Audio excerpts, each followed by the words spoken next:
Working as an FBI special agent was my dream job. My whistleblowing was apolitical and in the spirit of upholding my oath. Nonetheless, the FBI cynically elected to close ranks and attack the messenger. The FBI will crush you. This government will crush you and your family if you try to expose the truth about things that they are doing that are wrong. We are all examples of that. Joining us now are Steve Friend and Garrett O'Boyle. Thanks for joining us, fellas. FBI whistleblowers Steve Friend and Garrett O'Boyle both join us now. Gentlemen, so glad to have you on the program. Thank you for your testimony. We need more folks like you, and I'm sure more people going to be from your background are going to be giving you guys more intel as you're sharing that with the rest of us. We can kind of see that this is becoming normal for them to be held accountable, because I think especially an institution that we pay their salaries, they need to be held accountable. I think a lot of people do share our beliefs and convictions. I think they just aren't at the point that Steve and I and others have gotten to. They're too afraid. Thank you so much for being a guest here on PBD Podcast. Thanks for having us. How big is that bloody flag that Steve's got? It's a stone wall of his house. Lots of love, guys. Thanks very much for joining us. Steve Friend, Garrett O'Boyle, thank you for being with us this morning. More importantly, thank you for speaking out. We appreciate it.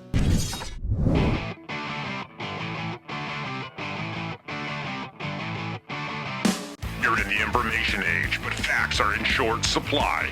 Reject the noise, ask bold questions, and pursue the truth with FBI whistleblowers and founding suspendables Garrett O'Boyle and Steve Friend. This is the American Radicals Podcast.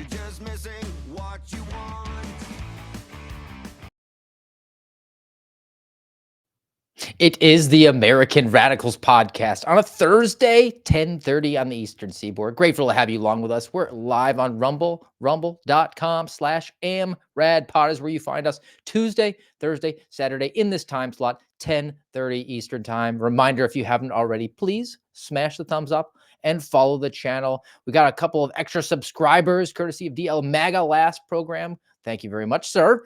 And a reminder also to definitely subscribe to the audio format on iTunes, Spotify, and iHeart so we can continue to grow there. We'll get the new episodes over to you as soon as we get done recording, and then maybe send them over to a friend. Think if maybe we can make more people radicalized in America, it would be an objectively good thing. Today's going to be fun because it is the 20th of February. That means it's been 1 month since we've had a new president, or a repeat of a president, non-consecutive terms and all. I want to do a little bit of a, I don't know, retrospective, or maybe more of a current state of affairs. Some good stuff. We normally like to blackpill you, but there's been some good things that have happened. Maybe a few things that might have slipped past your attention. I think it's worth going into.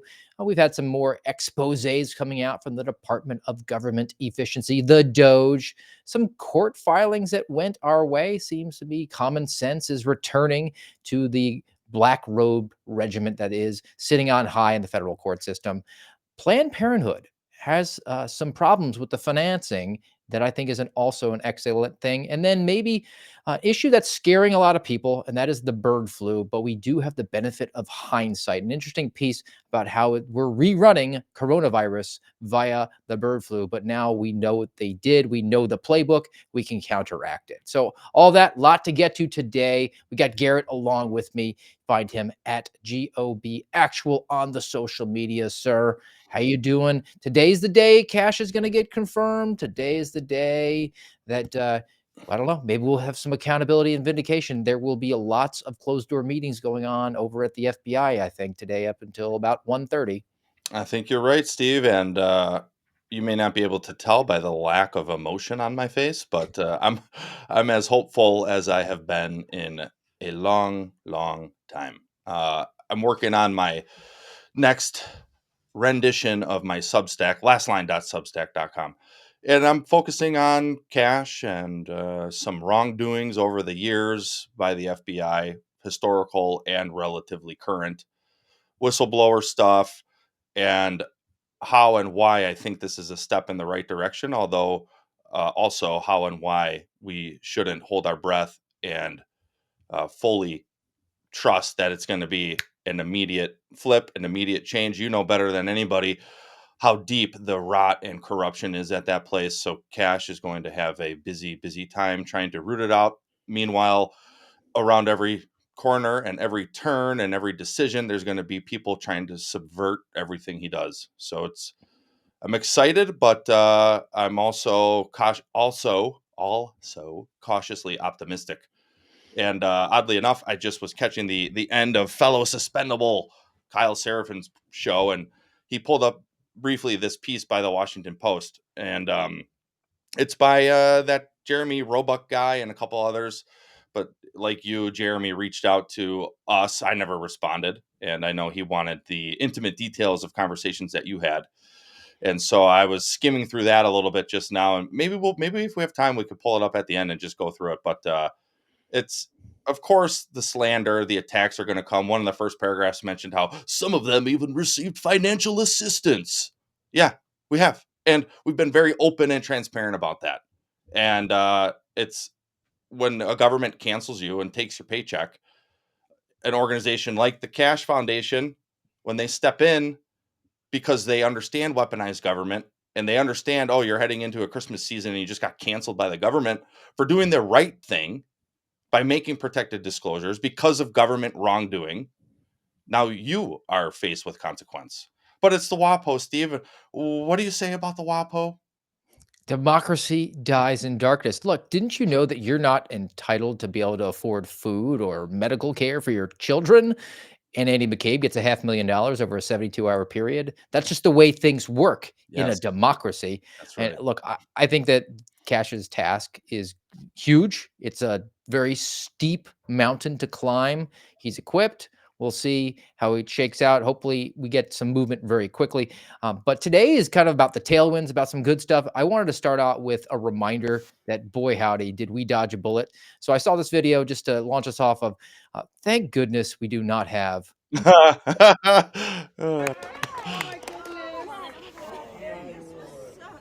don't get out much these days. And then, but spirit's tired, but you cannot be defeated. Never let anybody defeat that. Because then what do we have left?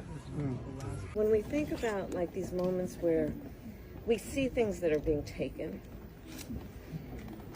but also let's see it as nature abhors a vacuum. So where there's a vacancy, then let's fill it. Right? And let's know that the reality is that the progress of our nation has always been about the expansion of rights, not the restriction of rights. We're seeing a U-turn right now. For those rights to be maintained, which means we have to be vigilant, and it's just the nature of it. Look at this beautiful play and everything that we know here. I can't take any more. The only thing I'm thinking is how did 60, 70 million people vote for her? I mean, you have got to be entirely deranged to think that she was going to do a good job. By the way, Steve, after she had 4 years in the second highest position in the world. I am a little bit nostalgic for the pumpkin hands. Really, I mean that. I think I I'm don't really. get out much. How many bottles of wine did she have during? That was my question to you. What do you think her blood alcohol content drive steady rate is? I mean, she's got to be running steady at like a 0.12 these days, maybe a 1.5. The worst shakes ever in the morning. All right, let's get to some DOGE stuff. And this seems to be the mover and the shaker that is in our federal government right now. They continue to bring stuff forward that's bad, but I guess we're glad to have a little bit of clarity. We're not going to let perfect be enemy of the good. We send a mandate as a country last November, and one of those things was we want transparency. We want the Epstein list, right? We Heck want to yeah. know where our money is getting spent, our money or the money that you're borrowing in the backs of our kids and our grandkids, the money that you're just printing out of thin air. And we found out that we don't know where it went, but it went lots of places because it was $4.7 trillion. This is reporting from the New York Post that the DOGE announced earlier this week that $4.7 trillion, which was the entire federal budget pre-coronavirus, in payments from the Treasury Department, we're missing a critical tracking code, which means that tracing those transactions are almost impossible. The figure that DOGE gave of the alleged near impossible to trace payments would represent 70% of all spending. We don't know where it went. Of course not. Now, Now, Steve, is this intentional or is this typical government weakness and typical government employees just not doing a good job? I think it's intentional. They don't want that money tracked. I think it's the answer is yes. I don't think it's if or it's and also. They purposely put people who are not capable into positions and don't teach them what to do. They just do things by rote. They just never tell them to label where that money is going. I mean, this is how we get to things, and this has been going on for a long time. I don't know if you ever remember, I believe it was on September 10th, 2001, when Donald Rumsfeld went up in front of Congress and said that they lost $1 trillion. Oh, I remember. I remember well. Not many people do or did, but the tape is out there. Also, Steve, don't get me started on Tower 7. I remember thinking, what kind of Death Star could you build for $1 trillion? But that was in the days that we didn't spend $7 trillion a year, where the interest on the debt that we have, which is 36 trillion at this point, is more than we spend on national defense. It's over a trillion that we spend on just the interest. But I mean, just break it down as far as a household. Now, the O'Boyle family is not bringing in quite the level of income that it has historically. This But is if true. if you had that moment, we're all coming up on the tax season, and we're in a new year, and people maybe have a New Year's resolution that they want to get ahead of their finances. They want to develop a budget so they can indeed prosper. And you got all the receipts together, and you realize that of all the money, that 7 out of every $10 that you brought in, you're just kind of like, I don't know. I don't know It where it went. went somewhere. I don't think that you would be very far from chapter 11. No, no, not at all. And most likely, an armed IRS agent would be showing up at your door because if you can't track it, they're going to have a hard time tracking it. And I'm sure they're going to assume that some criminal activity is afoot. But don't put that past our government, Steve. They would never do something wrong, immoral, or illegal. The only good thing about losing $4.7 trillion is maybe they didn't fund the IRS agents to come after you. Another Doe story, a second one that I actually have. This one comes from Catholic Vote, and the number 4.7. There's something significant here. It's like providential. 4.7. It's not trillion, but it's million.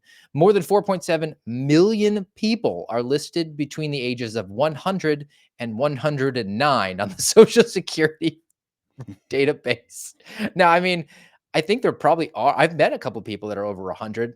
I think over 4 million might be a little bullish on longevity. Maha is going to take a little time to kick in for people to live longer. Millions more fall within 110 and 159. And one entry records an individual as being between 360 and 369. That's biblical. What do you think's going on there, Garrett? I news, Steve. I really do. I saw this. The, I don't even know where to start. There's just so we need like 10 doges at this point. We need one for pretty much every department. But the Social Security stuff, I mean, where do we go next, Steve? We got Social Security, we got Medicaid, we got US aid, we got all these places where money is just being funneled, wasted, obscured, and then you got the lying elites in the media and on the left side of the aisle blaming Doge as the problem and the part and actually the ones who are tyrannical. When in effect, that's what we voted for. That's what we want. And finally, I think for the first time in my life, we've got some exposure, some accountability, some government showing, hey, look at we wasted all that. Well, not we, but the royal we wasted all of this money and we're trying to find where it went. We're trying to find who spent it and on what.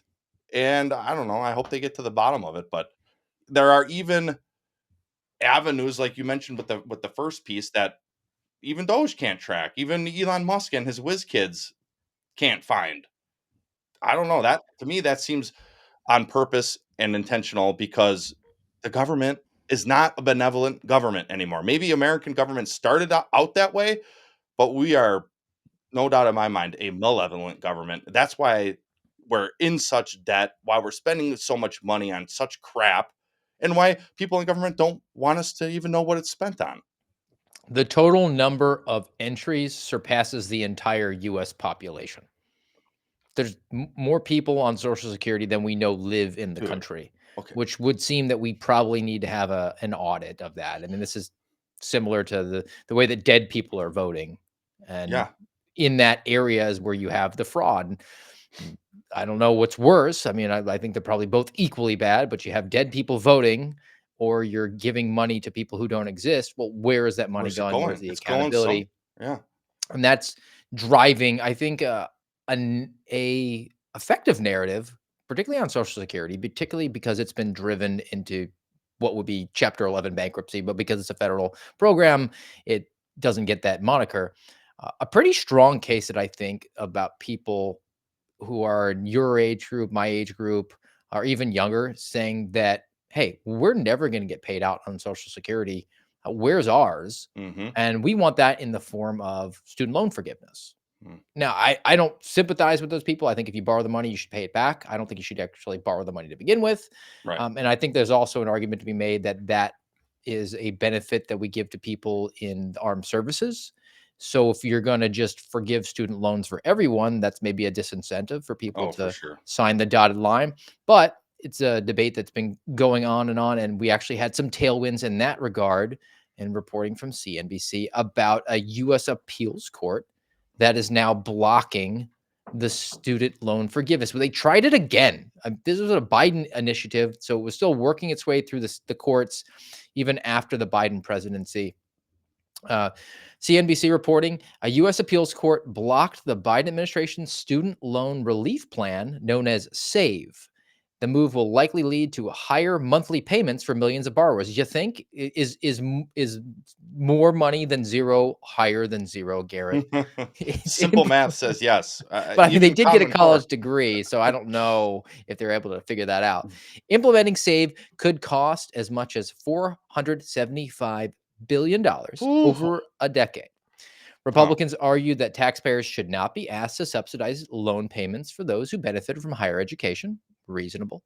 However, consumer advocates say that most families need to borrow to send their children to college today and that they require more affordable ways to repay their debt.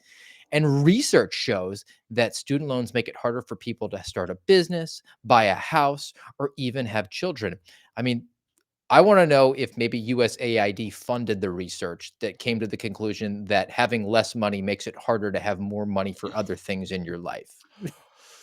Most likely, yes, because this is, I mean, I want to say this is stuff that you learn in, like, I don't know, first grade math when you're doing basic addition and subtraction, because that's what this boils down to. And I would say when you look at whether it's Social Security, which, like student loans, I don't think you should be forced to pay into that either. What we need, and I think what we by and large saw in November, was a vote for less government. The more government is involved, the more you pay. That's the case with any program they've started. That certainly is the case with student loans. Once government started encroaching and getting more and more involved, I want to say, I'd have to check. I looked into this years ago when I was in college. I want to say it was around the 60s or 70s when government started getting more involved and FAFSA became a thing, and you can borrow from the government to pay for your student loans. And now when you look at quote unquote public universities, especially, but really even private schools get government funding to some degree, we need to zero all of that out. It will help reduce bloated salaries like some high ranking presidents or whatever of universities are getting. And because the universities look at the government as a cash cow, as any entity does. Because look at that $36 trillion in debt. We don't even know where $7 and $10 are going. So if you can get government money, that artificially causes the cost to go up, because even when we were in high school 20 years ago, we were told, oh, just borrow from the government. That's how you will pay for college. Well, no, if we approach this a little more reasonably, or maybe instead of borrowing from the government, you just go into debt to the university you're going to, or you pay as you go.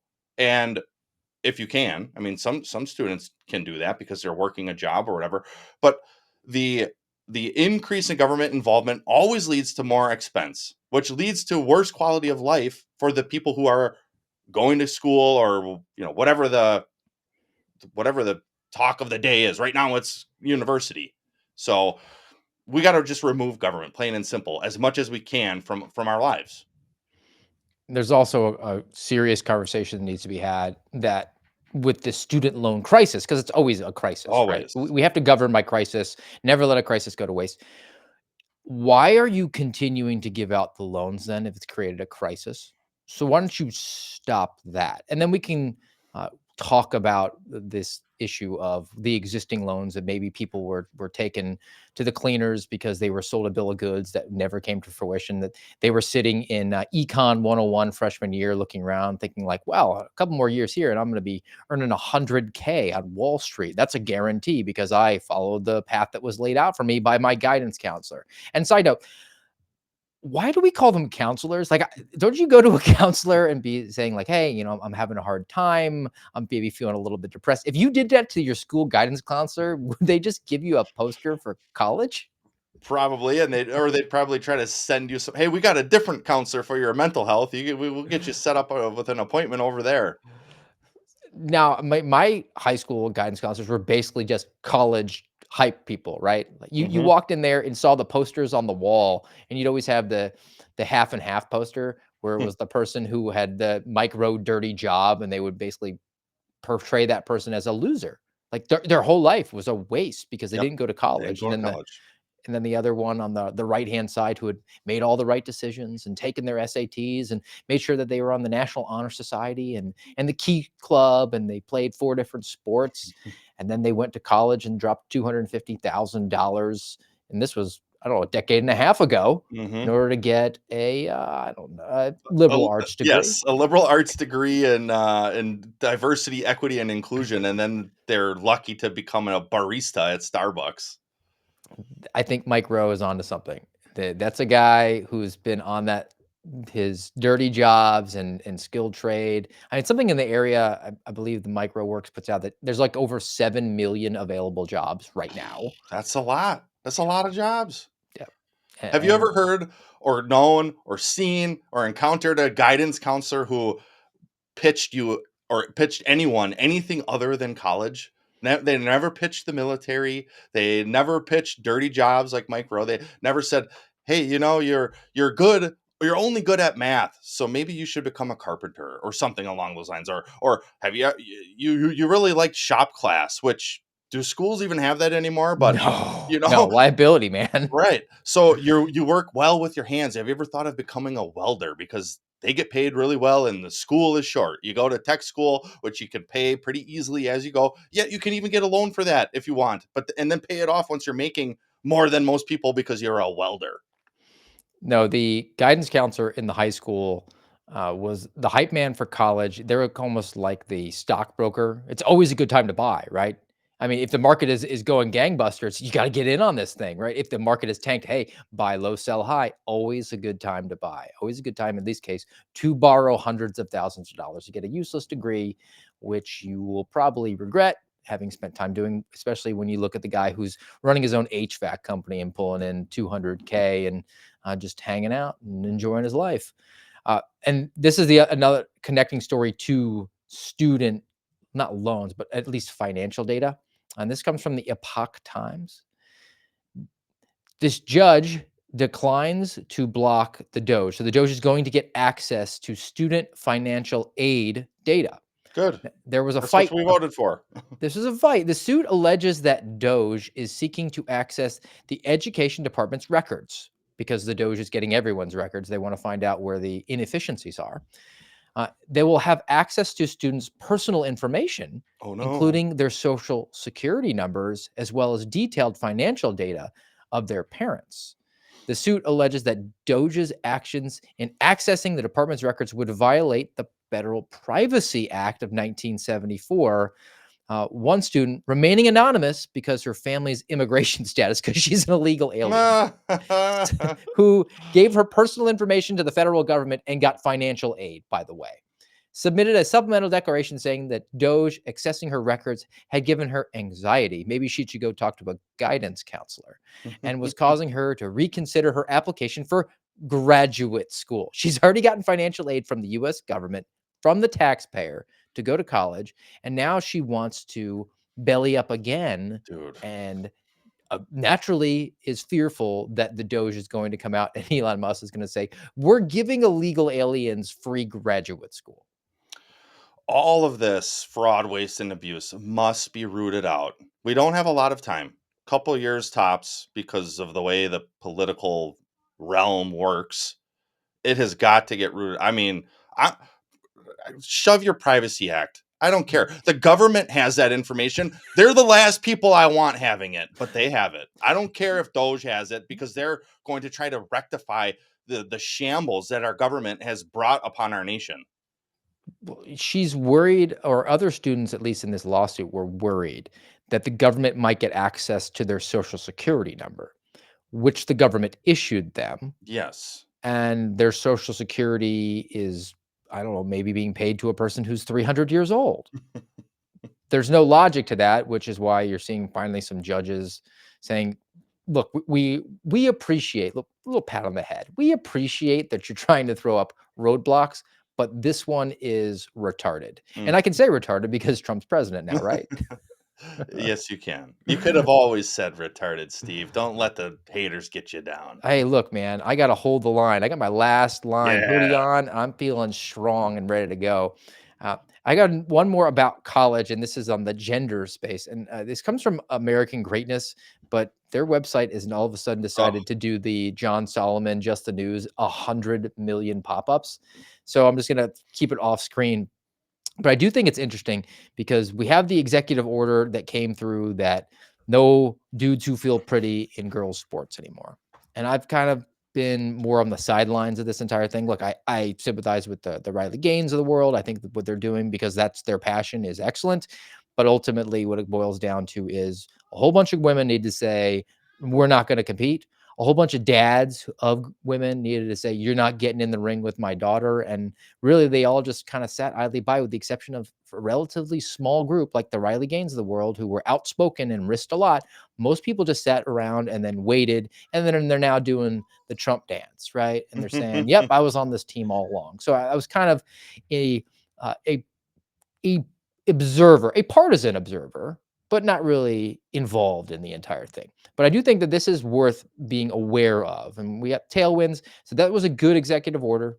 I think that if you're a rational person, you could come to the conclusion that nothing else is acceptable than for women to compete with women. And I don't say biological women because that's an unnecessary qualifier. Right. But there's this former gymnast who said that the actual NCAA is doing the FBI thing, and they're going to have loopholes as it comes to this executive order. So her name is Jennifer C. or Say, S-E-Y. Former U.S. gymnastic champion, says the NCAA's new policy claims to comply with Trump's order, but leaves itself two loopholes through which men who identify as women can continue to participate. One loophole in the NCAA's new policy is a clause that allows them to duck accountability by stating that the schools will remain responsible for certifying the student athlete eligibility, so that it'll be up to the schools to decide what the way that they're going to enforce it. So they just say that, well, University of California, Santa Barbara, they determined that it was okay. But Mm-hmm. the bigger one is called, that she called out, is that the NCAA's new policy states that they will determine who is what sex based upon an athlete's birth certificate, which can be changed in all but 6 states. Okay. I mean, this is what the FBI is doing. This is what all of these entities do. They subvert.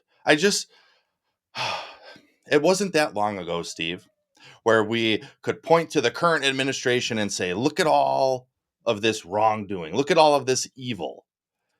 This topic is one of the most evil, one of the most wicked, one of the most anti-truth, anti-God, anti-creation aspects of modern life. It is absolutely insane that we are at a point in modern history where a president has to even pen an executive order that says women are women, dudes are dudes. And you can't pretend to be a woman just to play in their sports because you got a weird mental problem or a weird sexual fetish, or oftentimes a combination of the two. And here we are. And now you've got institutions saying, not so fast. We're going to figure out our own way to duck your order. It really is it shouldn't be surprising to anyone, but at the same time, it is ultra aggravating to me, especially as a dad of girls, all girls. And to see somebody like a Riley Gaines out there who's got more courage than the majority of men, who's standing in the gap, or this former NCAA champion gymnast say, you you have more courage and you have more conviction to speak truth than most men. That's freaking pathetic to the men out there. I think that we should rename that executive order the Dudes Are Dude Act, and we can call it the Dad Act. And that might inspire a bunch of bearded up dudes to stop playing fantasy football and just going up to the college that their daughter plays at and saying, "Get behind me, Satan." That would be great. That would be great.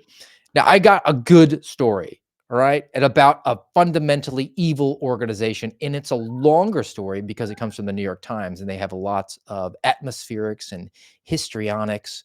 They really want to get you upset about the plight of Planned Parenthood. It's called Botched Care and Tired Staff, Planned Parenthood in Crisis. I say good, but I want to dig in through this because there are some great news coming out of how much this evil organization is maybe up against the ropes, because we have some tailwinds now, Garrett. So since the Supreme Court overturned Roe versus Wade in 2022, Planned Parenthood has enjoyed a fundraising boom. That's not good. So Not good. just under $500 million in donations that year in 2022. Dang. But little of it goes to the state affiliates to provide health care to clinics. Instead, under the national bylaws, the majority of the money is spent on legal and political fights to maintain abortion rights. So everybody who was donating to Planned Parenthood to murder babies, it didn't even go to that. It just went into the coffers of the lobbyists. Yeah, So you're essentially paying people's salaries and slush funds over under the guise of baby murder, no less. What the hell is wrong with us, Steve? I mean, over the last 5 years, they have distributed $900 million to affiliates around the country to help them deliver care. So, I mean, it's under $200 million a year that's going around nationwide. And that's not even a majority of the money. The majority of the money is for political activism.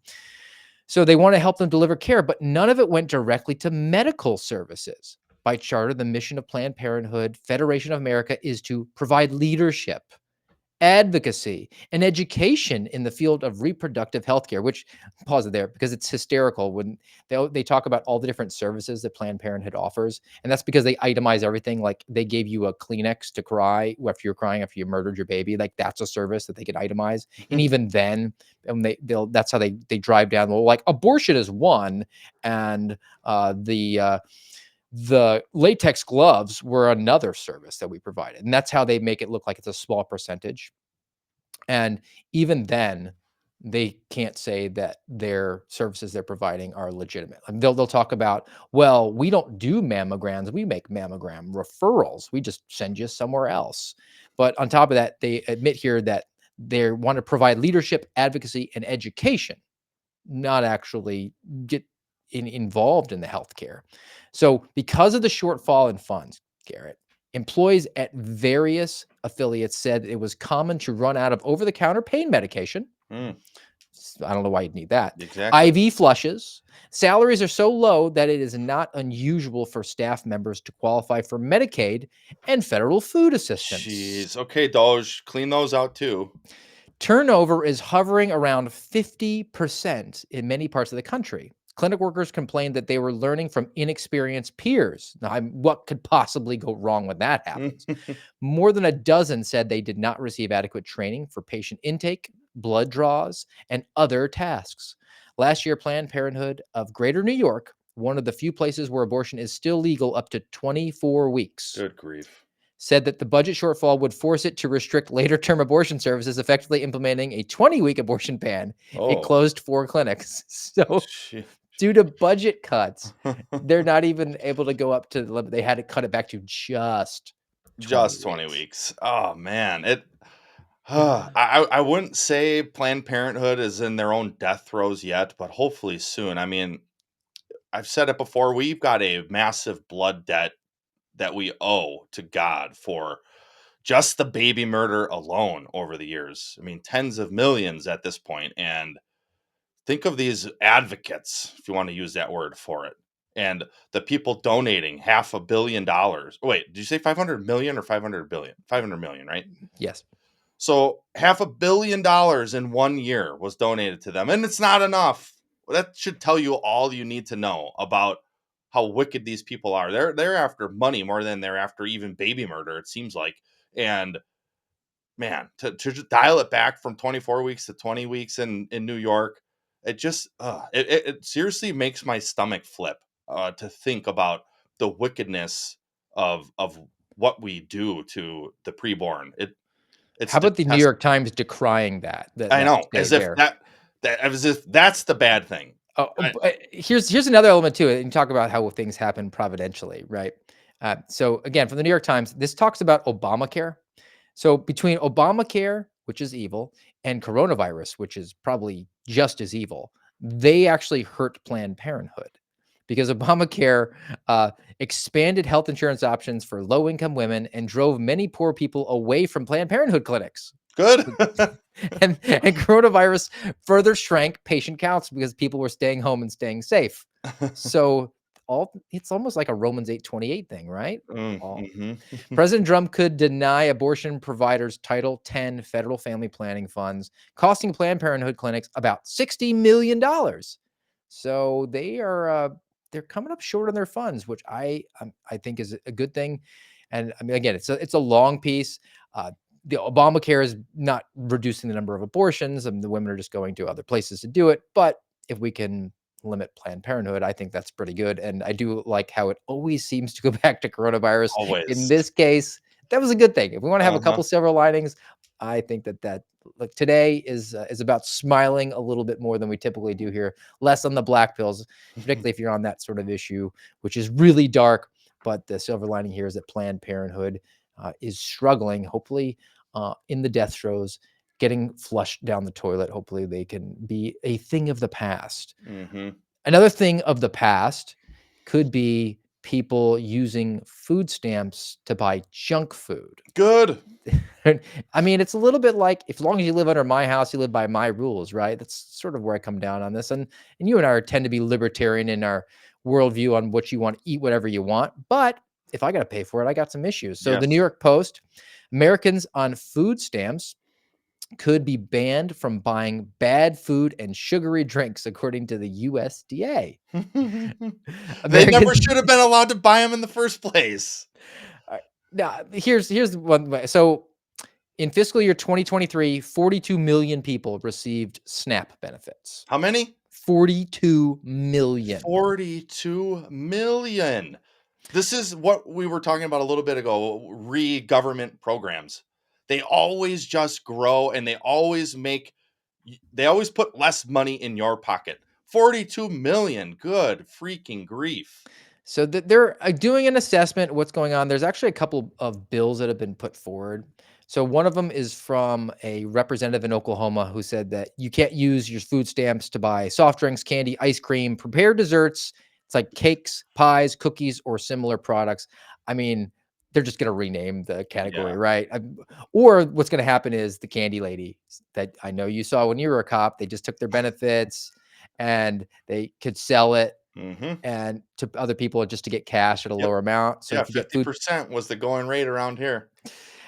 and then there's the other one, which is the most government thing ever. So as long as we're going to turn DOGE on things, let's get it on this bipartisan bill sponsored by this rep from Oklahoma, same guy, Josh Breckin, and Cory Booker from the Senate.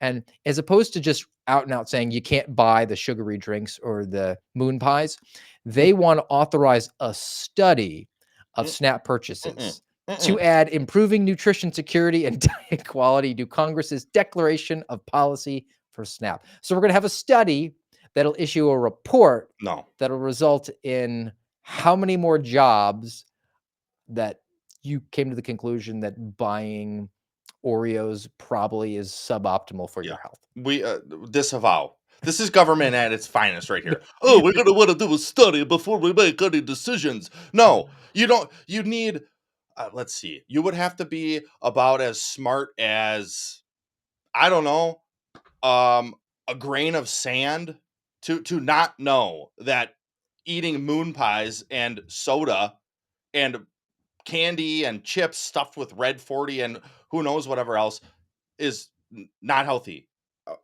No, we don't need a government study. We don't. we- I can't, Steve. I can't. I can't. This is the point of DOGE. This is the point of Donald Trump being reelected. So we don't do these things. So we don't have a government study and we need to issue a report and then we can decide if you can have soda or not. Also, read the SNAP issue. Do you remember the days when people who were on food stamps, they were kind of ashamed of that? I think we need to make that great again as well. A little bit of healthy public shame because Make today. shame great again, like having to use Monopoly money as opposed to a debit card that looks like everybody else's. Exactly right. That's exactly what I was going to bring up. And then you could go to the self checkout and just swipe it like it's a credit card and you can get all sorts of stuff. Also, Heidi and I, my wife, for those who don't know, we were talking about this last night. In high school, she worked at a grocery store. And she said when people would use food stamps or WIC, whatever, that they would, come to check out and there was limits on what they could buy. So, for instance, they could buy dairy products, but only certain yogurts, or they'd come with a gallon of chocolate milk. And if they couldn't get what they wanted, they wouldn't buy any. And it's like, well, that's not the point of the program. The program, which on one hand, I say, no program. This is not a government issue. This goes to the benevolence of your society now. And if government was taking less out of your pocket, people would have more to give. We shouldn't have to do it with the government sticking a gun to our head and saying you must give it by the way of taxes, and then we're going to redistribute it. But these people she said, would come to her checkout aisle with chocolate milk and the yogurt that had too much sugar in it and whatever else, and she'd swipe their SNAP card or whatever it was back then, and it would get declined because you couldn't buy certain products. We need that again. How did it even grow to the point where you can buy soda? It should never have gotten there. This is government, peak government being wrong and being malevolent and not having your best interest in mind. It's government programs writ large. They just grow and grow and grow to obscene levels like this. Well, the blue ribbon panel that they'll probably get through, because that's totally government. It'll be the same people that came to the conclusion that having student loans probably means that you have less money to buy a house, right? I mean, Captain Obvious stuff. If you're going to actually do an analysis, and I would maybe throw this over to the DOGE, to the Elon Musk types, as opposed to allowing all these grocery stores to accept the benefits, why don't we just have a distribution center that's one that you have to go to use your benefits? Like one contract, like put it out for bid and let the Publix go up against the Kroger, go up against the Hy-Vee, whatever your local grocery store is. You win the contract if you're the lowest bidder. Maybe we would bring down the prices, and then once you get there, you would only have to get access to not chocolate milk, right? It would just be the more nutritional options there. But I think as long as you're under my house, you got to live by my rules. And if you're going to be on the dole, you can't be eating the Doritos. Right. So I'm in favor of that. You know what else you can't be eating? This just popped into my head. And Steve, you got to help me understand this. Or people in the chat, you got to help me here. I got a twin brother. I've never been able to figure this out. I've got a twin brother. So we were raised more or less the same. Yes, we have different characteristics and qualities and traits. Sure. He's in prison. And I'm here. You have different characteristics and qualities. And I hope someday we get to the point where we could do a podcast or write a book or something. But riddle me this, Steve. Another thing you can buy with SNAP EBT is Papa Murphy's because it's raw. It's fresh ingredients. It's raw. They actually use this as a big pitch because it gets them money.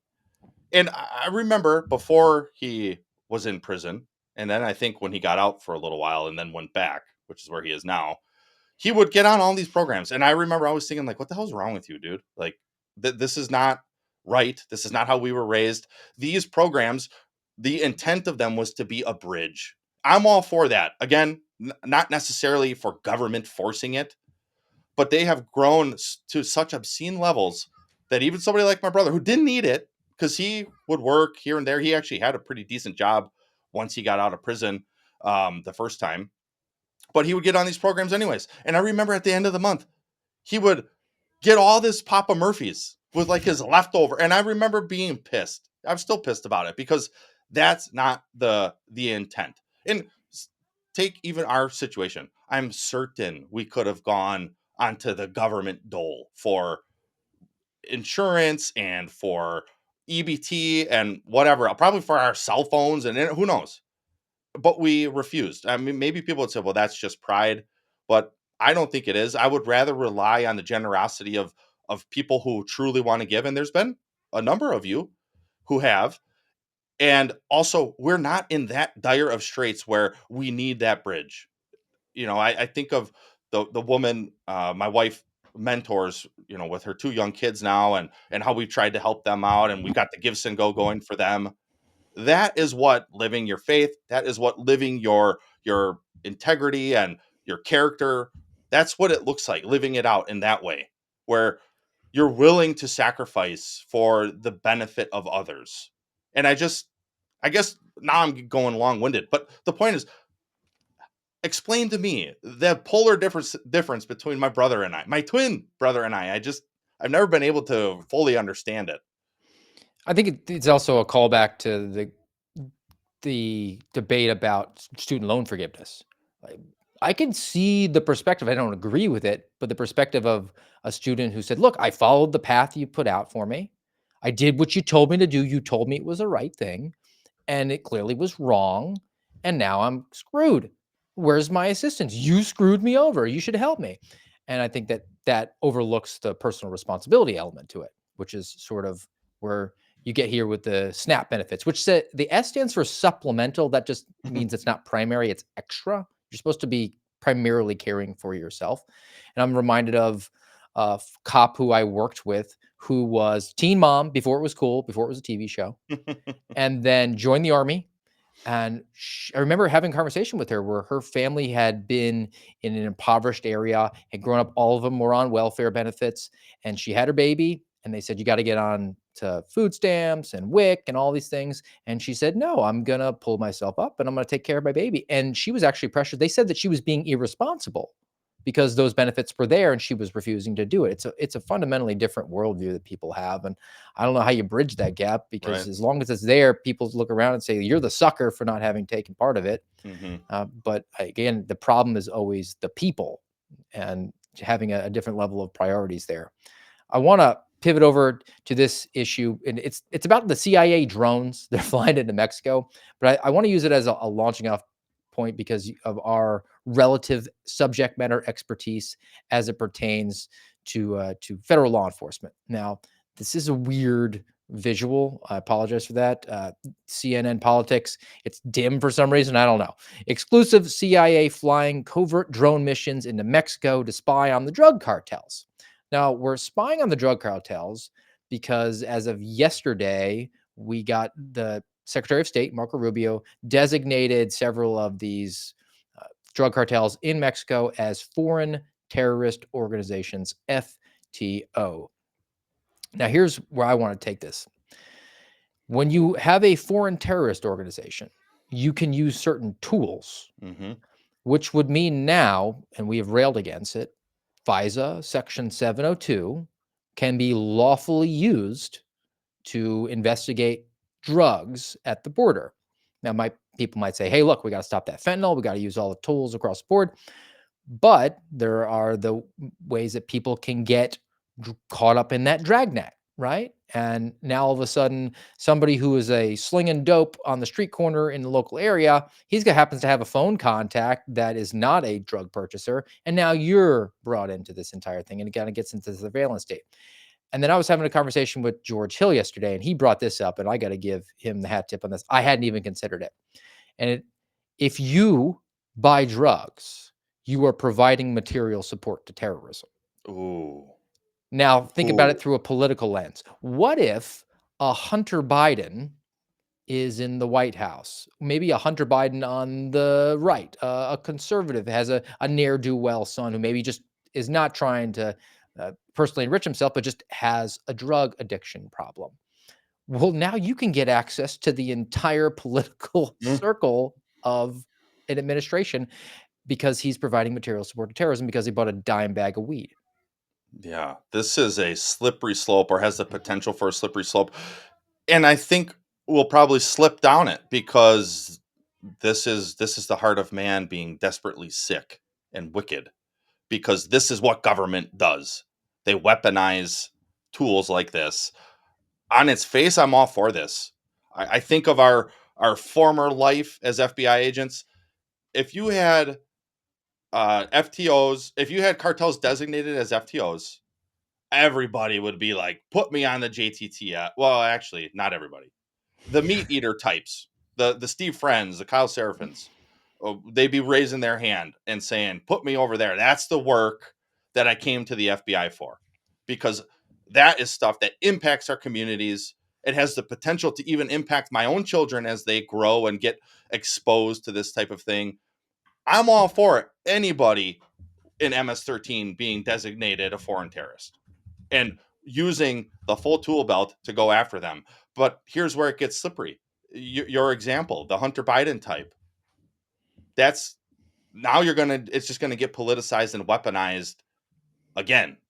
I think. I just think that's the way the way it goes. Because whether you talk about the Stasi, the Cheka, you know, there's a number of different security police entities over human history. This is what they always do. So it goes back to what I mentioned in the beginning about Kash Patel. Yes, I'm hopeful, the most hopeful I've been. But, and there's a but there, because how do you ensure that the people working in the FBI, it's not like Kash Patel is going to be able to watch every single one. There's tens of thousands of people who work there.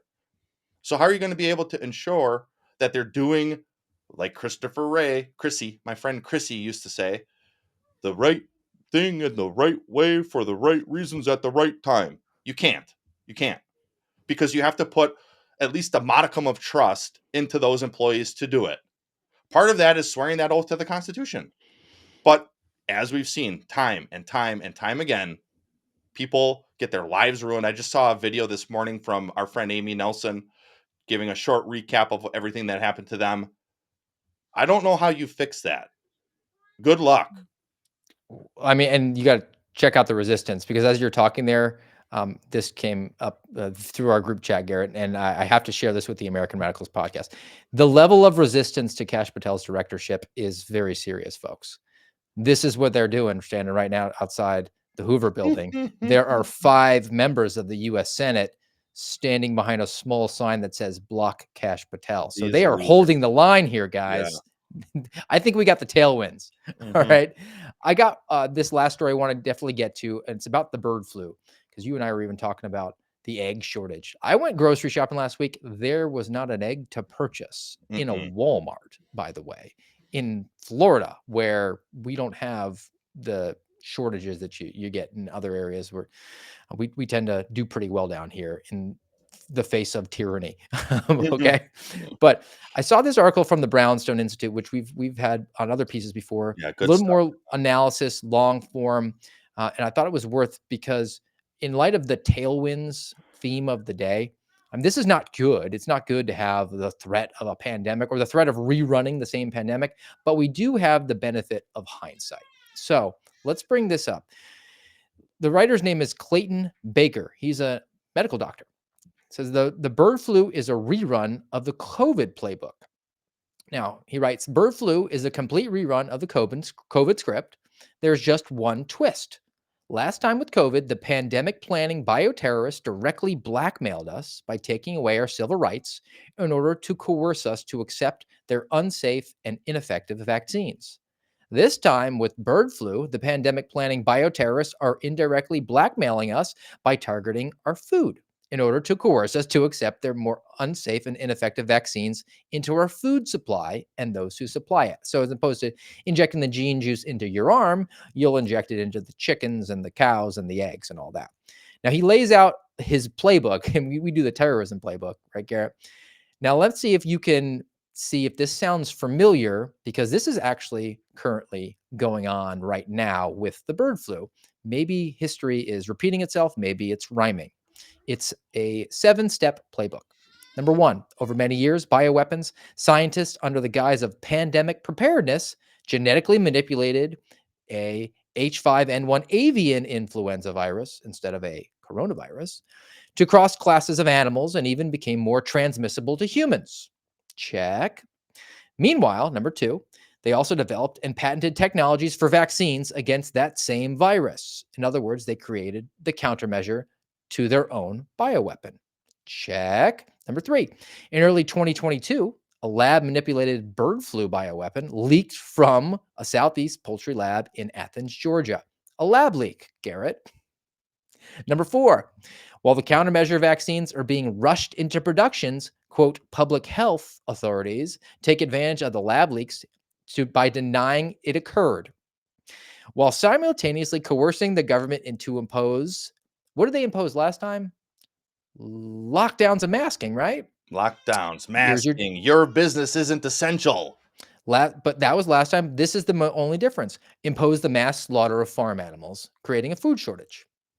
Number five, to perpetuate the mass slaughter or to perpetuate the mass lockdowns and worsen the situation, public health authorities are performing indiscriminate PCR testing for the viruses among healthy animals and farmers. Number six, authorities are using this excessive testing along with media generated fear mongering and governmental abuse of power to prolong the mass slaughter of farm animals or the lockdowns, right? And number seven, the mass slaughter of farm animals or the continuation of the lockdowns and the impediment into civil rights is resulting in food shortages and being used to blackmail the population into mass acceptance of vaccines. Man, it, dude, it seriously is straight out of an Orwell novel. It They're just really is. When you lay it out like that, it is the same playbook to yes, a T. man. It's a bad episode of Black Mirror. It's the one that keeps you up at night, and it I- I- don't fall for it. I guess is the simple response. We fell for it once. Most people did. I did too, to some degree, especially in the beginning. Oh, the experts are telling you 2 weeks, 2 weeks to slow the curve, turned into 2 years minimum. For many people, especially in government, it turned into just until the last couple weeks when they were ordered to go back to work. But they've they're actually adding to the playbook. They were division level 1 college, now they're NFL because they're adding this mass slaughter of animals because oh, now it's a avian bird flu that spreads to all sorts of different animals and we can't have it jump into humans, we can't have it spread, so we got to kill them all to cause what? Less money in your pockets because food costs are going up. They want you eating crickets, not chickens, not chicken eggs, not cows. Don't fall for it. This is tyranny. This is the arbitrary and despotic abuse of authority. Because what? They're putting fear into your life so they can take power, so they can take control. This is what tyrannical regimes always do. I always have done and always will do. They will put the fear mongering out there so you will give them more power or so they can take more power. All right, we're going to get to Garrett's final thoughts in the palate cleanse. Before I do, we had a couple rumble rants we want to acknowledge. Number one comes from Ed Allen, rooting on cash. I guess you're not with those 5 Democrat senators there, Ed Allen, but thanks for listening in today to the American Radicals podcast. Another one comes from Gary Friend. Who? That sounds familiar. How you doing, Dad?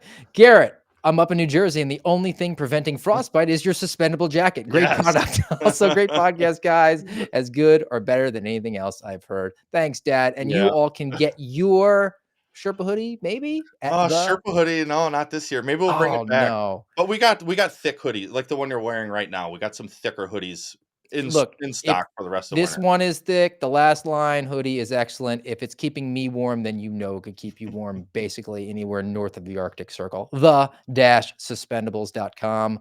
All right, Garrett, what are your final thoughts? And then we'll have a really fun palate cleanse in light of the tailwinds. All right, I'm going to show you this, and it's actually great timing. Let's see if we can get this to focus a little bit. Oh, not quite.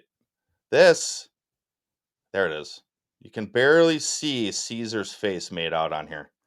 This is a Roman denarius that I got in the mail from somebody recently. I'm going to read you his note, and then I'll jump over to Matthew chapter 22.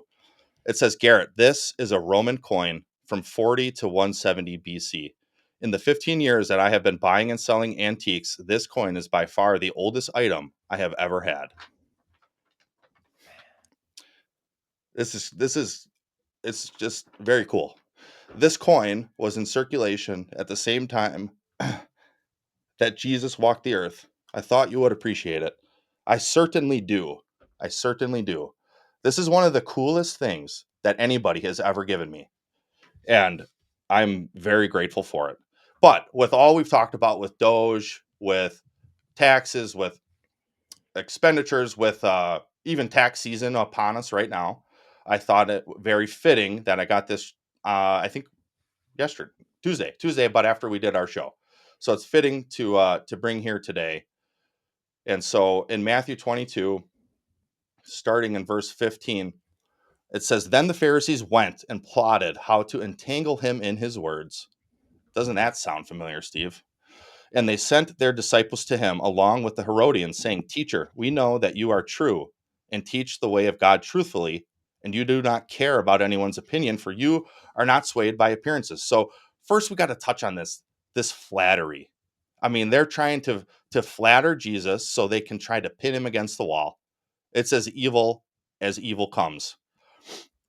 Tell us then what you think. Is it lawful to pay taxes to Caesar or not? But Jesus, aware of their malice, said, Why put me to the test, you hypocrites? Show me the coin for the tax. And they brought him a denarius, and Jesus said to them, Whose likeness and inscription is this? And they said, Caesar's. Then he said to them, Therefore render to Caesar the things that are Caesar's, and to God the things that are God's. When they heard it, they marveled, and they left him and went away.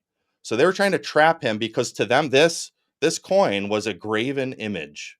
It was a false god and a false idol, and every time they used one and spent one and paid their taxes, it was like a slap in the face because it was anti their tradition, anti their religion. They thought it was anti-God. But now here you have Jesus, who is both fully God and fully man, coming to them and saying, Render unto Caesar what is Caesar's, and to God the things that are God's. And really what he's saying is, pay your taxes. We don't have to agree with everything the government does. We can engage in civil disobedience to a degree. We talk about Romans 13 all the time. It says the government is supposed to be a diakonos, a deacon for your good, and they're supposed to punish evil. We know our government doesn't always get that right. We can speak out against those things. We can work to change those type of things, like the abortion topic we talked about a lot today. But in the end, where's your heart? The only God in your life should be the one true Yahweh God, Jesus Christ on the cross, dying for your sins. This is shortly before he was crucified.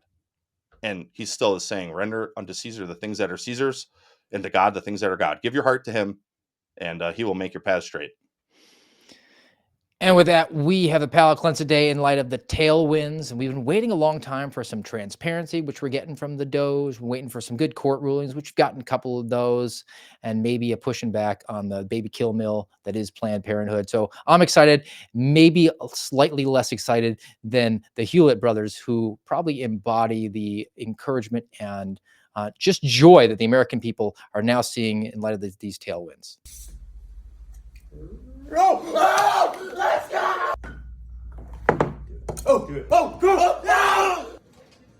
Let's go! Come on. Oh!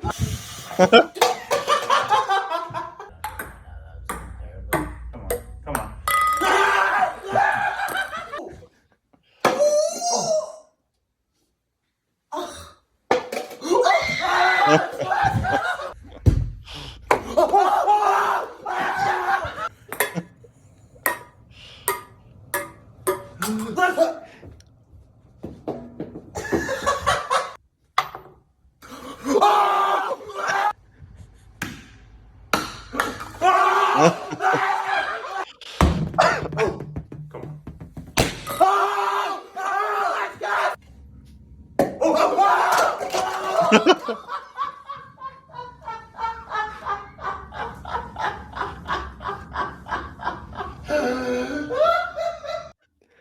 How about that, Garrett? love it. It's They like- got a coin to stand on its edge. Pretty amazing. We've been waiting for good things to happen. It seems like forever. I know they probably waited a really long time for that one. Yes, this is like an outgrowth of Dude Perfect. I love it. All right. So that's going to do it for us today, guys. Back with you Saturday on the American Radicals podcast, rumble.com/amradpod, 10:30. Until then, have a great day.